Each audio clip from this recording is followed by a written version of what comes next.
Welcome to a new edition of the Neon Jazz interview series with New York City-based Juno-Nominated jazz drummer Curtis Nowosad on his new 2022 CD CNRMXD. This new project is a companion project to his self-titled third album released in 2019 on Sessionheads United and co-produced by pianist Marc Cary. The album focuses heavily on social justice issues and has been reimagined through the lenses of 9 different producers from the U.S., Canada, and Europe. We cover the magnitude of COVID, messages within, the future, and so much more. Enjoy. Thanks for reaching out, man. I really dig this album. Oh, cool. Great. I'm glad you dig it. Before we get into this album, I know that we've talked several times, and I know we may have skimmed on COVID, but now that we're kind of coming out of it, you got an album coming out, live shows were happening. How did you do during COVID? How did it change the way that you go about your life as not only a person, but as a musician now? Man, it obviously had a profound effect on a lot of people. I was fortunate enough. My wife and I stuck around in New York the whole time, partly because we didn't have anywhere to go. My wife is a nurse, so she was working all through the pandemic. We stayed in town. I know a lot of people left and sort of pivoted and did other things. So for me, it was doing a lot of remote recording. It was one of the big things that I got into. So I kind of learned how to do a lot of that, and so I was doing a lot of that from home through the pandemic. So that Jester Champwood project that we talked about last year, that was one of the ones that we did. There's been a handful of others that have come out now.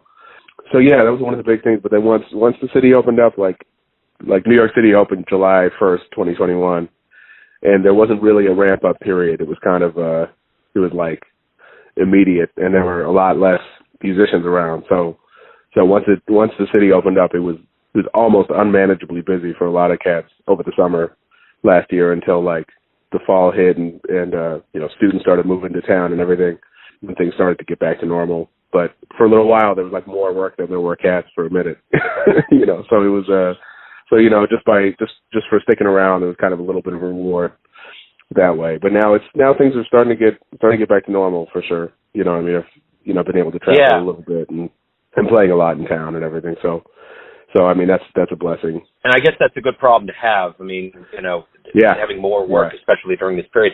So the new album, CNRMXD, the thing that strikes me about this album, and I've been talking to musicians about this, is that I think in these particular times we've been living through, there's just so many levels of inspiration that can be gathered. And I think social justice is something that was really brought to the forefront during this pandemic with George Floyd and even Colin Kaepernick, which you have a song in there about. There's so many things that I think that the pandemic just blew up. It was already kind of festering, but it kind of blew up, and you're talking about a lot of these social issues. So what do these songs mean for you? What does it mean to have that mouthpiece as a musician to be able to do this?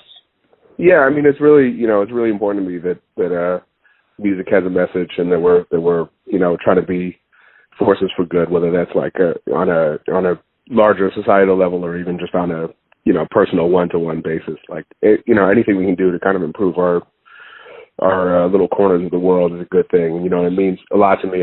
We're devoting my life to playing Black American music is important to me, that we don't ignore these kind of social issues and things. So a lot of those songs were originally from my self-titled album that came out in 2019 before the pandemic. So there was the one devoted to Colin Kaepernick. There was one dedicated to Fred Hampton and Mario Franco and different activists.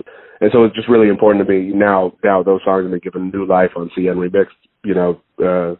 Different producers have been able to put their stamp on it and sort of fixate on which part of the track means to them. And a lot of them have come up with much more interesting, or just another angle to look at the songs. Like you brought up Blues for Colin K. That one, initially it was just a song dedicated to him on the original album, but when Nisha Savage and Jack Carter did their remix of it, they, brought in a sample of the first interview that Colin Kaepernick did in the locker room immediately after the first time that before he was even kneeling. It was, just the first time that he didn't stand for the national anthem.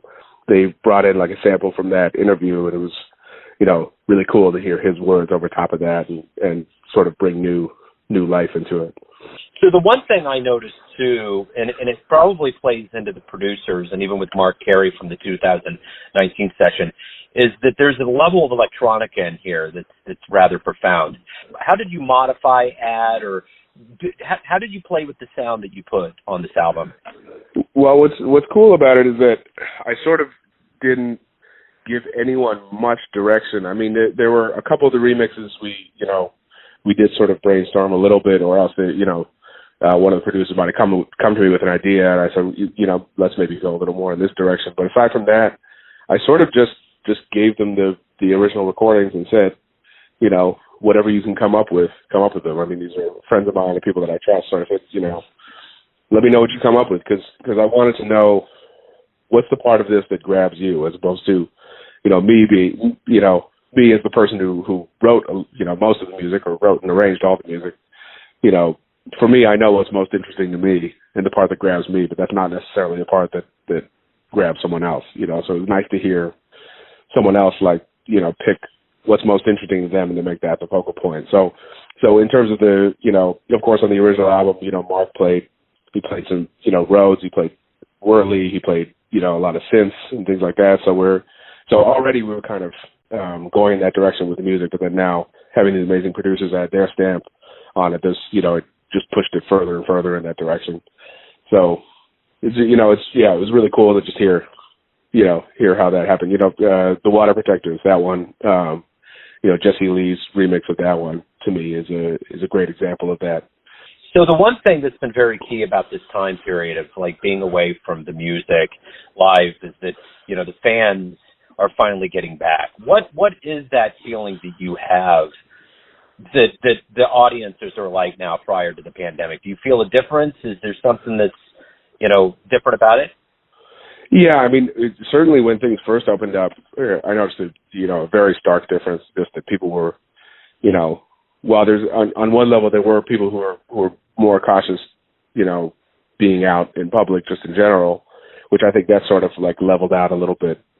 The part that was really amazing when, talking about that period last year when stuff really started to kind of open again, people were just so grateful to be hearing live music and to be out of their house and be, feeling other people's energy in a room together. I mean, even prior to when the city opened up, I mean, we were, musicians are resilient, so we were all finding outlets. So there was, I'd be playing at a regular outdoor gig, for the last two spring, starting when it was too cold to be outside and ending when it was too cold to be outside, Yeah. But just playing outside and then just having people, the audience was really really appreciative of it, because I think that I don't think we thought that we would ever really be taking live performance for granted in that kind of way. Or I don't think we thought we were taking it for granted, when I guess we realized how quickly it could be taken away, What are you ultimately hoping the listener gets from this album?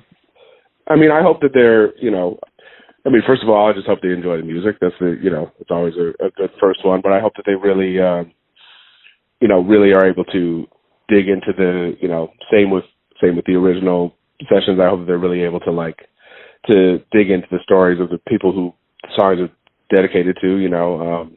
Fred Hampton being one of them. In the time since when the original version of Never Forget What They Did to Fred Hampton came out, and this one, there's Judas and the Black Messiah was released, which has fantastic music by Craig Harris, who's a trombonist that I played with. I've had a long relationship with. But that, so I think a lot of, people are starting to revisit that story and learn more about the Black Panthers, about what Fred Hampton's mission was and everything. So I would hope that, as people listen to each track, they'll dig a little bit deeper into the, the systemic injustices in this country and just, learn more and educate themselves. But I hope also on another level, I hope it just uplifts people when people, enjoy the music. In this case, it's a really eclectic kind of collection. Some stuff is more electronic, some stuff is more hip hop, a couple of, we've got guest MCs on a couple of things. So a couple of them just became completely different songs. Like Song for Mario Franco became, we renamed it Solitude. So it's so Chase Swiss does a couple verses on that one.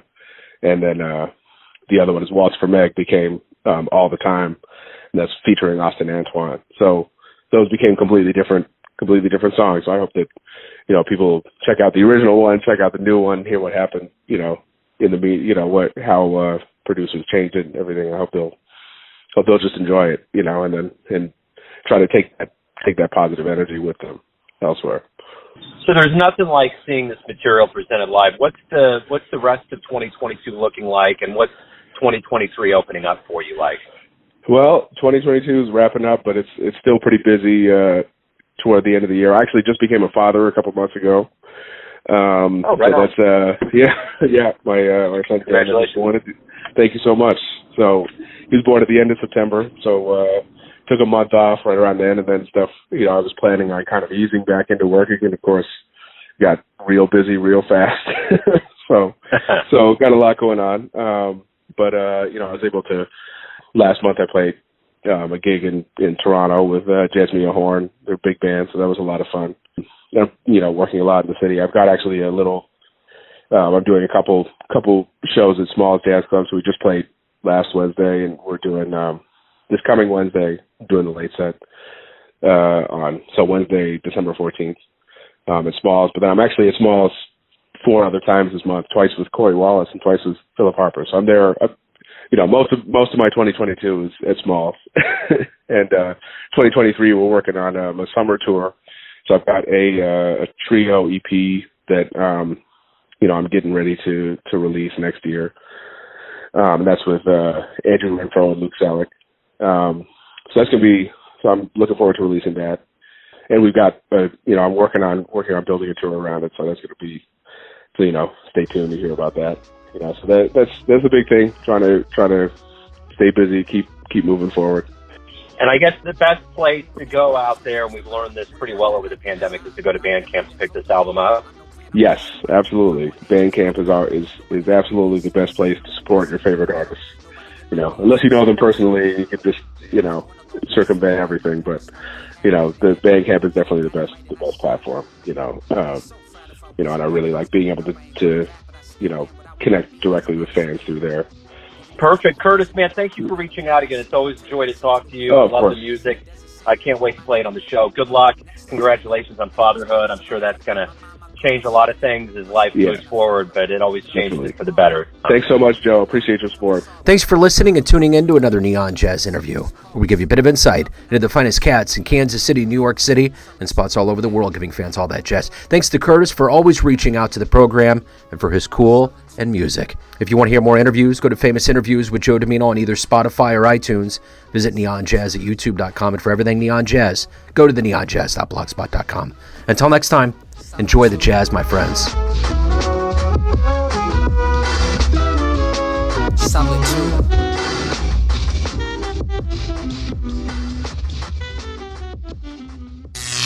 Neon Jazz.